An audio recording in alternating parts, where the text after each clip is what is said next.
The short statement, "Nothing in life is to be feared, it is only to be understood," was spoken by Marie Curie centuries ago.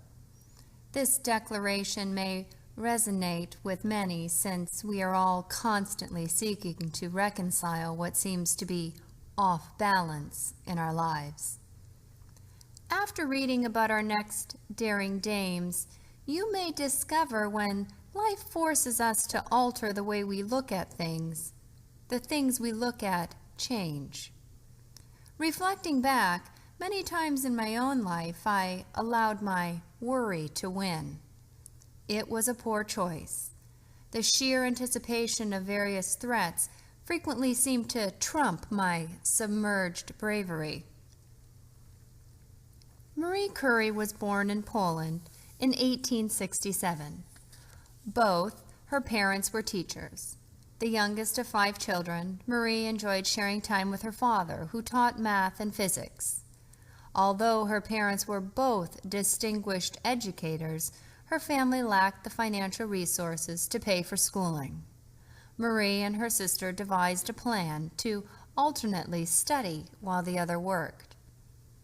Eventually, she attended the Sorbonne in Paris, one of the most prestigious centers of learning and culture and science and the arts. She completed her master's degree in physics and mathematics, an incredible accomplishment. It was here she met Pierre Curie, a French physicist. A romance developed and they became a dominant scientific duet, working together on discovering new chemical elements. Together, the Curies were an international sensation, until her beloved Pierre mistakenly stepped in front of a horse-drawn wagon and was killed. Pierre's unexpected death left Marie with 2 children and a lab full of research. A few years after her tremendous loss, she began coping with her grief through work. She returned to the Sorbonne as an educator, becoming the institution's first female professor. She continued to make a difference in the field of science by championing the use of portable X-ray machines during World War I. She became the first woman to win the Nobel Peace Prize twice, and the only woman to receive the award in 2 different fields, physics and chemistry. I marvel at the courage and ambition she had to continue cultivating her capabilities to incredible new levels.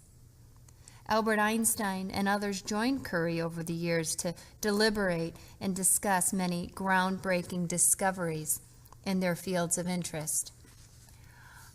Einstein once said, "Marie Curie is of all celebrated beings the only one whom fame has not corrupted."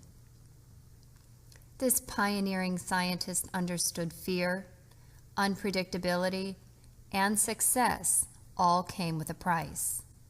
This fearless female was dying of aplastic anemia and found a way to push her personal and professional parameters to extremes.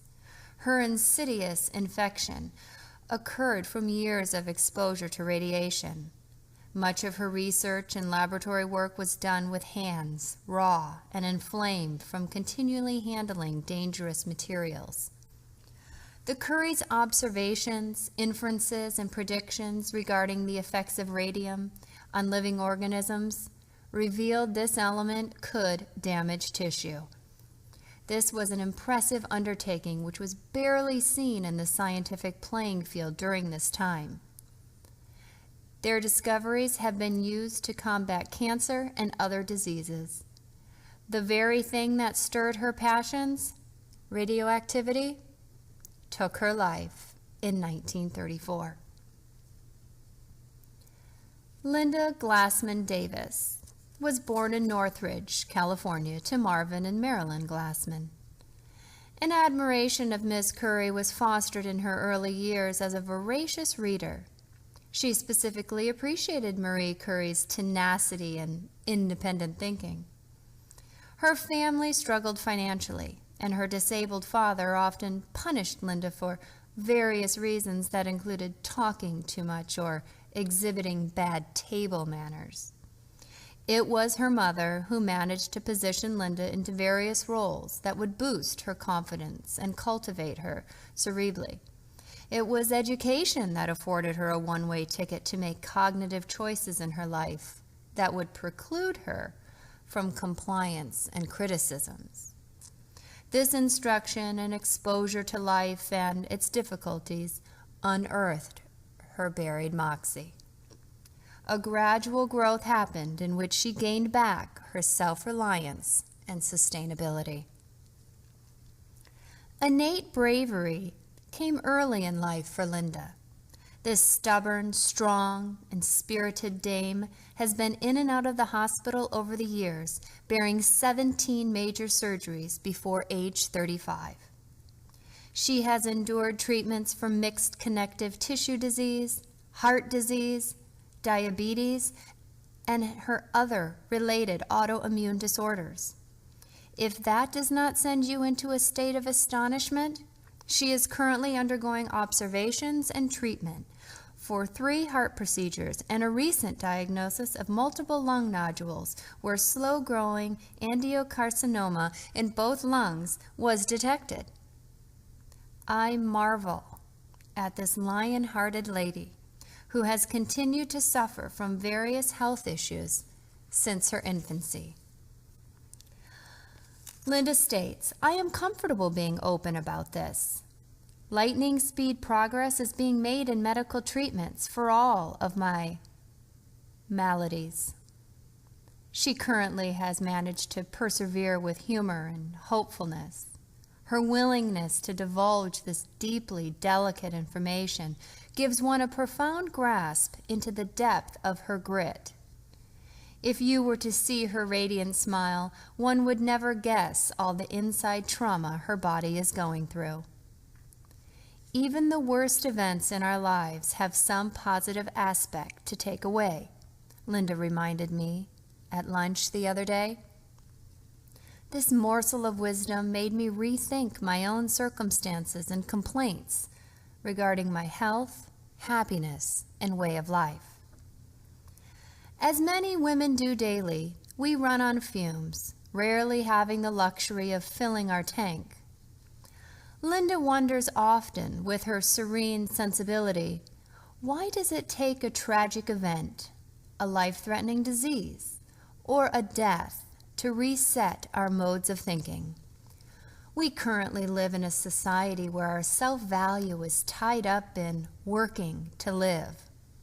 We have become compulsive achievers who let nothing stand in the way of making it at our careers, family status, and accomplishments. This way of thinking may be a well-intentioned indication to fine-tune and rethink our priorities. Linda has found a great partner in her second husband, Dave Davis. It was not until a joint venture which required them to work out their philosophical differences transformed their relationship. They are a dominant marketing duo who respect each other and who have been working together in sales and marketing for 25 years. Sounds similar to the Currys? Over the centuries, women with various visions attempt to understand the riddles of their lives and try to interpret their meaning. Both ladies offer us an opportunity for re-examination. Nothing in life really has any meaning unless we make it noteworthy. Marie's story from centuries ago and Linda's present-day narrative have taught me to be less focused on the radioactive events in my life. There are no instructions. We must be bold and continue to invent with the components in front of us, just as Marie Curie did in her laboratory. Our simple task as daring dames is to nurture ourselves and each other. The following formula may help clear the conflicts in our minds, starting with our fear and how it manifests itself. It is vital to understand we have the power to change the false evidence that appears real and get out of our own way. Marie and Linda represent many of us, repetitively working to extremes in various roles where we become mentally and physically unhealthy. This sisterhood of overexertion and fear is universal. Despite the manner or method, we all struggle to survive. It is not so agonizing, and we feel less alone when we pull our strengths and sorrows together.